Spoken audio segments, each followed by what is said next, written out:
कल तक हमने किया था इक्विपोटेंशियल सरफेस, आज हम करते हैं properties of equipotential surface. Equipotential surface की कुछ अपनी प्रॉपर्टीज हैं सिंपल है सारी प्रॉपर्टीज समझना।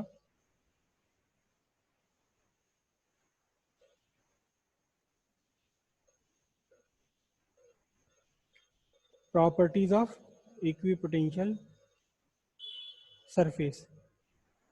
पहली प्रॉपर्टी तो वही प्रॉपर्टी है जिस प्रॉपर्टी से हमने इसको डिफाइन किया है, क्या कि ये कहीं आपके पास एक इक्विपोटेंशियल सरफेस है, तो इस इक्विपोटेंशियल के सरफेस के हर एक पॉइंट पर जो भी वोल्टेज है वो सेम होगा, जो भी वोल्टेज है वो सेम होगा। यानी अगर इक्विपोटेंशियल सरफेस के इस पॉइंट पर 2 वोल्ट है तो यहाँ इस पॉइंट पर भी क्या होगा, 2 वोल्ट ही रहेगा। इस पॉइंट पर भी कितना रहेगा, 2 वोल्ट ही रहेगा जो कि डेफिनेशन है इक्विपोटेंशियल सरफेस की, वही इसकी पहली property, first property. Potential, electric potential at every point on the given equipotential surface is same. Equipotential surface के हर एक पॉइंट पर पोटेंशियल सेम होता है, पोटेंशियल सेम होता है, पोटेंशियल सेम होता है, पोटेंशियल जीरो नहीं होता, पोटेंशियल जीरो नहीं होता, पोटेंशियल सेम होता है। लेकिन आप में से ज्यादातर बच्चे, मुझे पूरा विश्वास है, लिख कर आएंगे जीरो। जीरो नहीं होता, पता नहीं कहाँ से जीरो उठा लेते हैं, जीरो का नाम भी नहीं लेते और जीरो उठा लेते हैं। इक्विपोटेंशियल सरफेस के हर एक पॉइंट पर पोटेंशियल सेम है। सेकंड प्रॉपर्टी, सेकंड प्रॉपर्टी ये एक इक्विपोटेंशियल सरफेस है, इस इक्विपोटेंशियल सरफेस पर 2 पॉइंट हैं ए और बी, ठीक है। आप एक सर्टेन अमाउंट ऑफ चार्ज उठाकर ले गए ए से बी तक, इक्विपोटेंशियल सरफेस से इक्विपोटेंशियल सरफेस पर ही चलते हुए ले गए। दूसरा रास्ता आपने अपनाया कि इक्विपोटेंशियल सरफेस के बाहर निकल गए और फिर लेकर आए। तीसरा रास्ता कोई और अपना लिया आपने। 3 अलग अलग रास्तों से आप लेकर गए एक पॉइंट चार्ज को इक्विपोटेंशियल सरफेस के एक पॉइंट से दूसरे पॉइंट तक। तो चाहे आप इक्विपोटेंशियल सरफेस पर चलते चलते जाएं, या टेढ़ा मेढ़ा रास्ता अपना लें, या सर्किल अपना लें, या स्ट्रेट लाइन अपना लें, सीधे सीधे स्ट्रेट लाइन से चले जाएं, हर बार आपको वर्क करना पड़ेगा जीरो। जीरो वर्क क्यों करना पड़ेगा, आप ध्यान से देखिए। पीछे हमने पोटेंशियल डिफरेंस की जो डेफिनेशन दी थी, पोटेंशियल डिफरेंस याद कीजिए, potential difference dV equals dW by q naught, work done पर यूनिट चार्ज हमने लिखा था पोटेंशियल डिफरेंस कब, ये इलेक्ट्रिक फील्ड है, इलेक्ट्रिक फील्ड में एक पॉइंट से दूसरे पॉइंट तक आप चार्ज को लेकर गए, इलेक्ट्रिक फील्ड के अंदर किसी एक पॉइंट से दूसरे पॉइंट तक आप लेकर गए एक चार्ज को, आपको वर्क करना पड़ा W। तो इन दोनों के बीच में याद कीजिए VB माइनस VA हमने क्या लिखा था, WAB बाय क्यू नॉट। इस VB माइनस V क्या है, डिफरेंस है दो पोटेंशियल्स का, मैंने इसको DV लिख लिया। ये क्या है, वर्क डन है, इसको DW लिख लिया, डिफरेंस। तो DV equals DW by q not.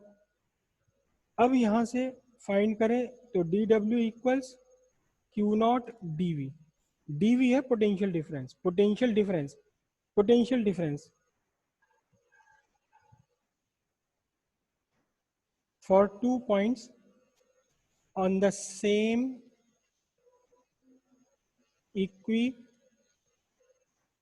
equipotential surface dV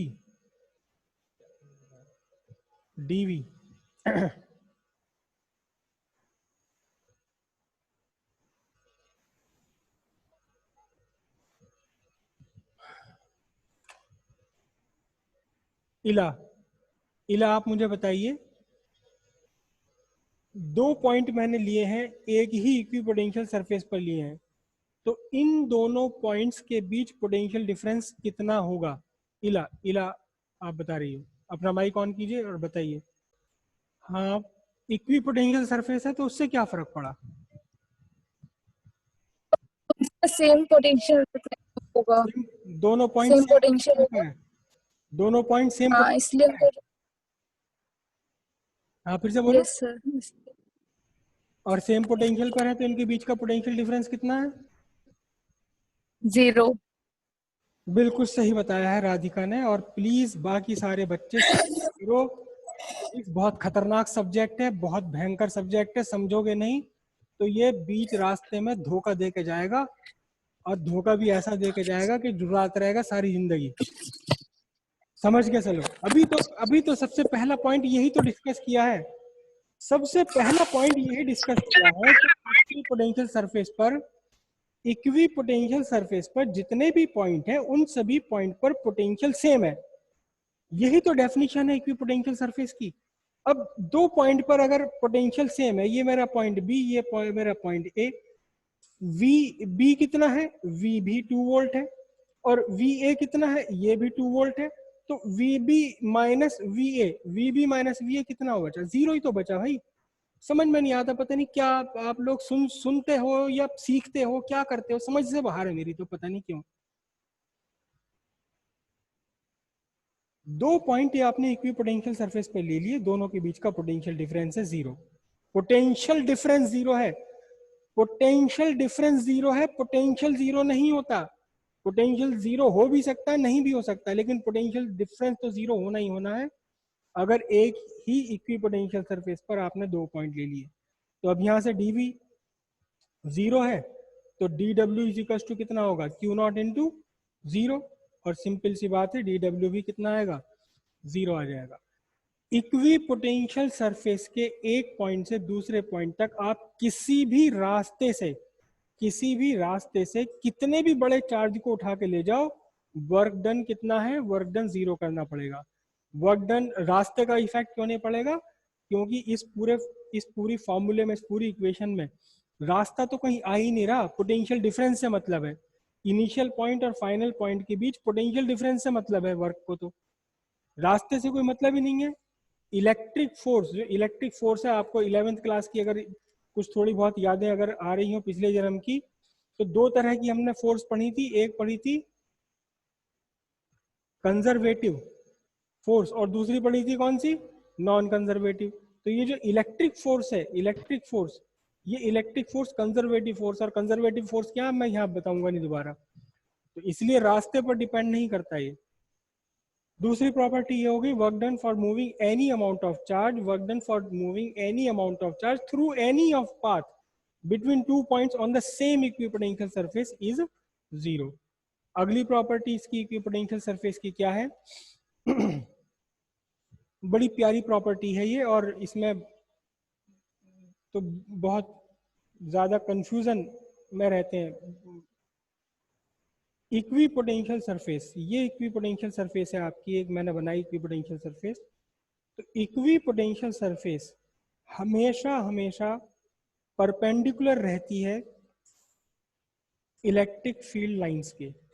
ये इलेक्ट्रिक फील्ड लाइंस है, इक्वी पोटेंशियल सरफेस हमेशा इलेक्ट्रिक फील्ड लाइंस के परपेंडिकुलर ही होती है, और कोई नहीं होता, कोई एंगल नहीं है।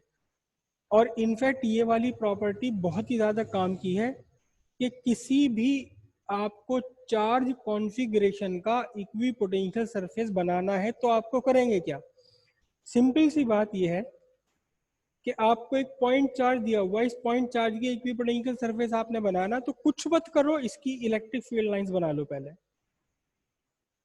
इलेक्ट्रिक फील्ड लाइंस बना लीजिए, और अब एक सरफेस बना दीजिए जो हर जगह इन इलेक्ट्रिक फील्ड लाइंस के परपेंडिकुलर हो। और आप सबको पता है कि स्फीयर या सर्किल जो है वो हमेशा रेडियस हमेशा टेंजेंट के परपेंडिकुलर होती, बन गया इक्विपोटेंशियल सरफेस। कहीं और किसी और तरह का चार्ज गिवन हो, एक बार एग्जाम में बोर्ड में बहुत पहले क्वेश्चन आया हुआ, 20 साल पहले क्वेश्चन आया हुआ है कि चार्ज रखा हुआ है, एक खिड़की है, खिड़की में सरिये लगे हुए, रॉड्स लगे हुए, और उस रॉड्स में ये खिड़की के सरिये, जो पुराने जमाने की खिड़की हुआ करती, पुराने जमाने की विंडो, बस ऐसे ऐसे सरिये लगा दिए, हो गए बढ़िया, ऐसे वो लगे हुए हैं बार्स, और उन सबको चार्ज दे दिया। ये बार्स लगे हुए और ये सारे के सारे पॉजिटिवली चार्ज है। अब बताओ कि ये पोटेंशियल सरफेस कैसा होगा। सिंपल सी बात ये है कि इस इलेक्ट्रिक चार्ज से एक इलेक्ट्रिक फील्ड लाइन निकलेगी ना, इस इलेक्ट्रिक फील्ड लाइन को बनाओ, इससे भी एक इलेक्ट्रिक फील्ड लाइन निकलेगी, और फिर ये दोनों इलेक्ट्रिक फील्ड लाइन एक दूसरे के पैरेलल हो जाएंगी, क्योंकि एक दूसरे को काट नहीं सकती। ये इलेक्ट्रिक फील्ड लाइंस हो गई यहाँ। ये इलेक्ट्रिक फील्ड लाइंस बन गई, किसकी हो गई ये, जो चार्ज निकल रहा है हर तरफ निकलेगी, मैं सिर्फ एक डायरेक्शन में बना रहा हूँ, सिर्फ एक डायरेक्शन में बना रहा हूँ। तो अब आप क्या करोगे, अब आप ऐसी सरफेस ड्रॉ कर दीजिए जो कि इन इलेक्ट्रिक फील्ड लाइंस के परपेंडिकुलर आ रही है। सरफेस अगर परपेंडिकुलर बना दिया आपने तो यही बन जाएगी आपकी इक्विपोटेंशियल सरफेस। ये बहुत ज्यादा टाइम तो होता नहीं, 40 मिनट का टाइम है, 35 मिनट का, उसमें क्या क्या पढ़ा दूं ये। और दूर जाते जाते ये प्लेन इक्विपोटेंशियल सरफेस बन जाएगी, स्फेरिकल रहेगी, फिर इनका शेप बदलेगा और थोड़ा दूर जाने पर ये इक्विपोटेंशियल सरफेस प्लेन हो जाएगी, क्योंकि यहाँ सारी इलेक्ट्रिक फील्ड लाइंस एक दूसरे के पैरेलल आ गई, इनके परपेंडिकुलर जब आप ड्रॉ करोगे बन गई ये इक्विपोटेंशियल सरफेस। इक्विपोटेंशियल सरफेस कहीं भी आपको ड्रॉ करनी हो, सिंपल सी बात है, इलेक्ट्रिक फील्ड लाइंस ड्रॉ करो और इलेक्ट्रिक फील्ड लाइंस ड्रॉ करने के बाद में फिर आप सरफेस ऐसी बना लीजिए जो इन इलेक्ट्रिक फील्ड लाइंस के परपेंडिकुलर आ रही। देखो ये हमने परसों बनाई थी सरफेस, इक्विपोटेंशियल सरफेसेस बनाई थी हमने, तो यहाँ भी ऐसे ही बनाया था। आप देखो ध्यान से कि ये निगेटिव चार्ज, ये पॉजिटिव चार्ज, तो फिर इलेक्ट्रिक फील्ड लाइंस कहाँ है, इलेक्ट्रिक फील्ड लाइन सीधे सीधे पॉजिटिव से निगेटिव में ये रही, फिर ये इलेक्ट्रिक फील्ड लाइन ऐसे आई घूम करके, फिर ये दूर इलेक्ट्रिक फील्ड लाइन, क्यों, क्योंकि लेटरली एक दूसरे से दूर जाने की कोशिश में रहती है electric field lines laterally. Electric field lines tends to get separated laterally, एक दूसरे के लेटरली सेपरेट होने की कोशिश में रहती हैं। यहाँ बाहर से आती हुई इलेक्ट्रिक फील्ड लाइन से ये, अब देख लो ध्यान से, जो मैंने सरफेसेस बनाई थी वो कैसे बनाई थी कि ये सरफेस इलेक्ट्रिक फील्ड लाइन के परपेंडिकुलर है, ये रही, ये वाली सरफेस भी, कोई सी भी सरफेस देख लो आप, इलेक्ट्रिक फील्ड लाइन के परपेंडिकुलर बनेगी ये। तो इलेक्ट्रिक फील्ड लाइंस ड्रॉ करो आप और फिर उसके परपेंडिकुलर सरफेस ड्रॉ कर दो, आपकी इक्विपोटेंशियल सरफेसेस बन जाएगी। और इसकी एक छोटी सी डेरिवेशन भी है, मैं डेरिवेशन कराऊं या नहीं कराऊं। Equipotential surfaces are perpendicular to electric field lines, या electric field line and equipotential surface are perpendicular to each other. ये आपका इक्विपोटेंशियल सरफेस है और ये क्या है, इलेक्ट्रिक लाइंस ऑफ फोर्स या इलेक्ट्रिक फील्ड लाइन, दोनों एक दूसरे के परपेंडिकुलर होती है, दोनों एक दूसरे के परपेंडिकुलर होती है। चलो डेरिवेशन नहीं करा रहा, लंबी कहानी है। अगली प्रॉपर्टी इसकी क्या है, हाँ जी, अगर यूनिफॉर्म इलेक्ट्रिक फील्ड है कहीं भी आपके पास, this is a uniform electric field, ये यूनिफॉर्म इलेक्ट्रिक फील्ड है, और कहीं पर आपकी नॉन यूनिफॉर्म इलेक्ट्रिक फील्ड भी हो सकता है। नॉन यूनिफॉर्म इलेक्ट्रिक फील्ड कब होता है, जब या तो इलेक्ट्रिक फील्ड लाइंस कन्वर्जिंग हो या इलेक्ट्रिक फील्ड लाइंस डाइवर्जिंग हो। तो इस केस में जब यूनिफॉर्म इलेक्ट्रिक फील्ड है तब आपके इक्विपोटेंशियल सरफेस आपस में एक दूसरे के पैरेलल होते हैं और इलेक्ट्रिक फील्ड लाइंस के परपेंडिकुलर होते हैं। ये इक्विपोटेंशियल सरफेसेस हैं, एक दूसरे के पैरेलल हैं और इलेक्ट्रिक फील्ड लाइंस के परपेंडिकुलर है। देखो ये मैंने सरफेस बनाया इक्विपोटेंशियल, एक सरफेस ये बनाया इक्विपोटेंशियल, एक सरफेस ये बनाया इक्विपोटेंशियल, ये सारे के सारे कैसे हैं, परपेंडिकुलर हैं इलेक्ट्रिक फील्ड लाइंस के, और खुद अपने आप में ये एक दूसरे के पैरेलल है। लेकिन जब नॉन यूनिफॉर्म इलेक्ट्रिक फील्ड होगा, कन्वर्जिंग या डाइवर्जिंग है, तो फिर आपका जो इक्विपोटेंशियल सरफेस है, ये मैं एक इक्विपोटेंशियल सरफेस बना रहा हूं, ये इक्विपोटेंशियल सरफेस स्फेरिकल शेप में होते हैं। नॉन यूनिफॉर्म इलेक्ट्रिक फील्ड में इक्विपोटेंशियल सरफेस है स्फेरिकल शेप में, ये स्फेरिकल शेप में है। और इसके साथ साथ एक और छोटी सी बात बता दूंगा, यही कंपटीशन वम्पटीशन में काम में आ सकती है, बोर्ड लेवल, बोर्ड में भी आ सकती है काम में। ये इक्विपोटेंशियल सरफेस है, ये किस शेप के हैं, स्फेरिकल शेप के हैं, करेक्ट। और एक बात और देखो ध्यान से, यहाँ मैंने ये इक्विपोटेंशियल सरफेसेस बनाए एक दूसरे के सेम डिस्टेंस पर, लेकिन यहाँ ये दोनों पास में बनाए, ये दोनों दूर बनाए। तो इसकी नेक्स्ट प्रॉपर्टी क्या है, बहुत ध्यान से समझना, वर्ड्स को समझो, वर्ड्स को समझो, वर्ड्स को रटो मत, वर्ड्स को समझो क्या बोल रहा हूं मैं। ऐसे इक्वी पोटेंशियल सरफेस जिनके बीच में सेम पोटेंशियल डिफरेंस हो। फिर से समझो, ऐसे इक्वी पोटेंशियल सरफेसेस जिन दो consecutive adjacent equi potential surface के बीच में पोटेंशियल डिफरेंस सेम हो। पोटेंशियल डिफरेंस जीरो नहीं बोल रहा हूं, पोटेंशियल डिफरेंस सेम बोल रहा हूं। और पोटेंशियल सेम नहीं बोल रहा, पोटेंशियल भी सेम नहीं बोल रहा हूं, पोटेंशियल डिफरेंस सेम बोल रहा हूं। ध्यान से वर्ड्स को सुनना, फिर से बता रहा हूं, ध्यान से सुनना। अगर एक ही इक्वी पोटेंशियल सरफेस पर आप डिफरेंट पॉइंट ले लेते हैं, तब इन सारे पॉइंट्स पर पोटेंशियल सेम है, पोटेंशियल डिफरेंस जीरो है, एक ही इक्वी पोटेंशियल सरफेस पर। सपोज ये वाला इक्वी पोटेंशियल सरफेस ऐसा है जिसके हर एक पॉइंट पर 10 वोल्ट का पोटेंशियल है, 10 वोल्ट का पोटेंशियल है। तो अगर इसी इक्वी पोटेंशियल सरफेस पर दो पॉइंट आप ले लोगे तो उनके बीच का पोटेंशियल डिफरेंस होगा जीरो, क्योंकि इस पॉइंट का भी 10 वोल्ट, इस पॉइंट का भी 10 वोल्ट। अब अगला इक्वी पोटेंशियल सरफेस, इसके हर एक पॉइंट पर पोटेंशियल सेम है, लेकिन वो सेम 10 वोल्ट नहीं है। हो सकता है यहाँ इस जगह पोटेंशियल हो 8 वोल्ट, तो यहाँ भी कितना होगा, यहाँ भी 8 वोल्ट ही होगा।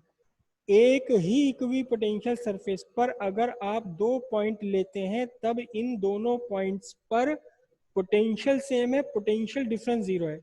लेकिन अगर दो अलग अलग इक्वी पोटेंशियल सरफेस आप कंसिडर करते हैं, तब इन दोनों इक्वी पोटेंशियल सरफेसेस के डिफरेंट पॉइंट्स पर पोटेंशियल सेम नहीं होगा, पोटेंशियल डिफरेंस जीरो नहीं होगा। जैसे कि मैं यहाँ एक पॉइंट लेता हूँ तो पोटेंशियल है 10 वोल्ट, अगली इक्वी पोटेंशियल सरफेस पर मैंने कोई पॉइंट लिया तो यहाँ कितना है, 8 वोल्ट है, पोटेंशियल डिफरेंस जीरो नहीं है।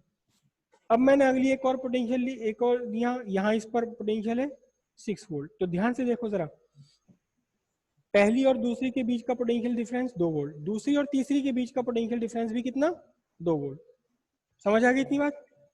अब यहाँ जाओ, अब यहाँ जाओ, देखो मैंने इस इक्वी पोटेंशियल सरफेस पर एक पॉइंट लिया, मुझे पता लगा 10 वोल्ट है। इस वाली इक्वी पोटेंशियल सरफेस पर पॉइंट लिया, मुझे पता लगा 8 वोल्ट है। इस वाली इक्वी पोटेंशियल सरफेस पर लिया, मुझे पता लगा 6 वोल्ट है। अब देखना ध्यान से, यूनिफॉर्म इलेक्ट्रिक फील्ड में ऐसे कंसेक्यूटिव इक्वी पोटेंशियल सरफेसेस जिनके बीच में पोटेंशियल डिफरेंस सेम है, जिनके बीच पोटेंशियल डिफरेंस सेम है, ऐसे इक्वी पोटेंशियल सरफेसेस आपस में एक दूसरे से सेम डिस्टेंस पर होते हैं। जितना डिस्टेंस ये होगा उतने डिस्टेंस ये होगा। फिर से समझो, टंग ट्विस्टर है बहुत तकड़ा वाला। Equipotential surfaces, adjacent equipotential surfaces having same potential difference are equidistant in uniform electric field। ये आपका यूनिफॉर्म इलेक्ट्रिक फील्ड है। यूनिफॉर्म इलेक्ट्रिक फील्ड में ऐसे कंसेक्यूटिव इक्विपोटेंशियल सरफेसेस जिनके बीच का पोटेंशियल डिफरेंस सेम हो, उनके बीच का डिस्टेंस भी सेम होता है। लेकिन नॉन यूनिफॉर्म इलेक्ट्रिक फील्ड में देखो ध्यान से, इनके बीच का पोटेंशियल डिफरेंस 2 वोल्ट, इन दोनों के बीच का पोटेंशियल डिफरेंस भी 2 वोल्ट। तो फिर क्या है, नॉन यूनिफॉर्म इलेक्ट्रिक फील्ड में equipotential surfaces having same potential difference are not at equal distance, are not equidistant. Stronger the electric field, smaller is the distance between this type of equipotential surfaces। जहाँ strong electric field है वहाँ इस तरह की electric equipotential surface के बीच का distance कम हो जाएगा। यहाँ dx1 is greater than dx2। काम की प्रॉपर्टी, हालांकि इसकी एक डेरिवेशन है, मैथमेटिकली कैसे फाइंड करते हैं फिलहाल वो मैं करा नहीं रहा हूँ आपको डेरिवेशन, लंबी बातें हैं और टाइम है थोड़ा।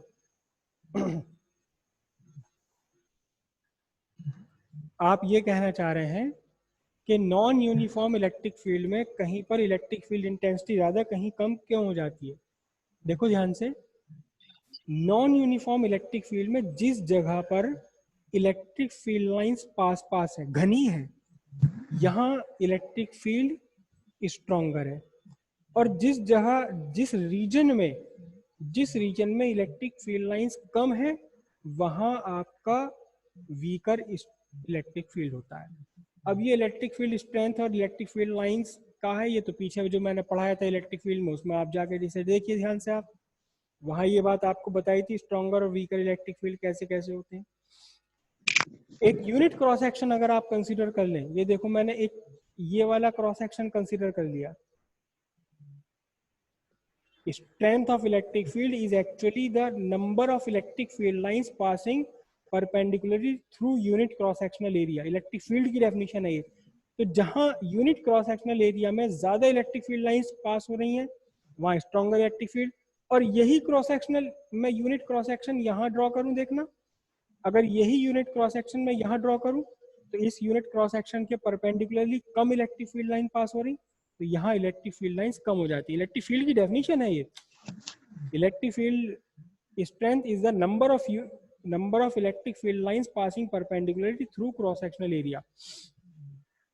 हाँ जी, अगली इसकी प्रॉपर्टी क्या है? अगली प्रॉपर्टी है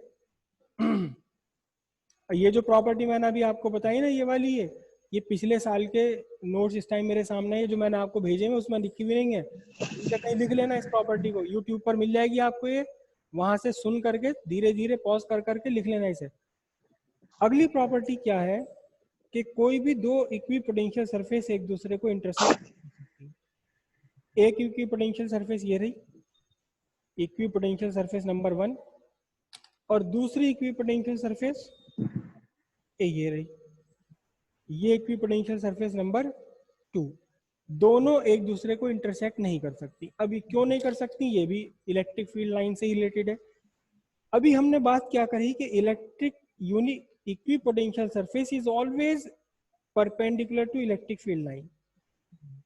इलेक्ट्रिक फील्ड लाइन के परपेंडिकुलर ही होता हमेशा इक्विपोटेंशियल सरफेस। तो मैंने इस इक्विपोटेंशियल सरफेस की इलेक्ट्रिक फील्ड लाइन बनाई तो ये ब्लू वाली बन गई, और रेड वाली इस इक्विपोटेंशियल सरफेस की मैं अगर इलेक्ट्रिक फील्ड लाइन बनाने लगूं तो इसके परपेंडिकुलर ये बनेगी।